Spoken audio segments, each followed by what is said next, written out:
Let's talk about hypervigilance through using microphones. This is a condenser microphone. It's picking up that annoying metronome in the background that I'm going to turn off in a second, I promise. It's picking up my voice, and it's picking up the boxiness of the room that I'm in, the echoiness. It can even pick up on my squeaky chair. Okay, and this is a cardioid microphone. It is only picking up what you kind of tell it to. It's really great for miking snare drums, guitar amps, and vocals. You've seen this before a million times, but it's only picking up on my voice and focusing on that with just a little bit of maybe the metronome in the background. Now, without the metronome, you could still see it's picking up a lot of stuff. And incidentally, a condenser microphone is different than an average microphone, like your average vocal microphone. It requires extra juice, extra power, which, funny enough, they call phantom power, which is a lot like our childhood. So to me, a lot of childhood trauma survivors are like this microphone, picking up everything, sending a signal out, seeking out threats way too much. And the phantom power that drives that energy of this mic, like what makes it function, phantom power is a lot like growing up unsafe as a kid, needing to know what the adults were and were not going to do from a place of vigilance. It's different than like a deer in the woods. A deer in the woods, like eating blueberries, is just working with this mic. And a deer in the woods, when it's in trouble, is going to use this mic.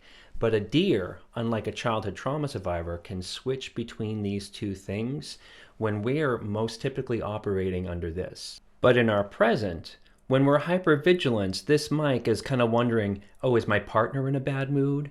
Are my children disappointed with me?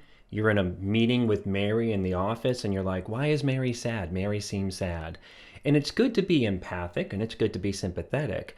But I think for childhood trauma survivors, this thing is operating at all times in all directions and it's exhausting. And with these cardioid microphones like the SM57, just focused on one thing, is they don't require extra power like a condenser mic does. It doesn't require, in this analogy, the extra power or fuel to function. The microphone of a condenser microphone is our childhood trauma that keeps us hypervigilant, keeps us seeking out, keeps us looking for threats.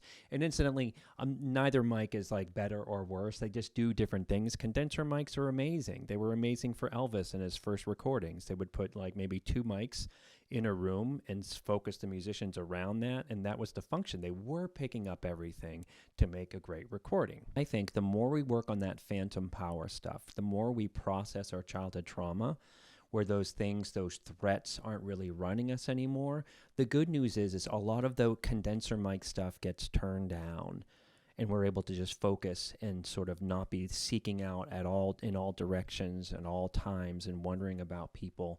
And it's actually really a nice way to live, to be living more focused. If you want to know more about that kind of stuff, to subscribe to the channel for more about childhood trauma and hypervigilance.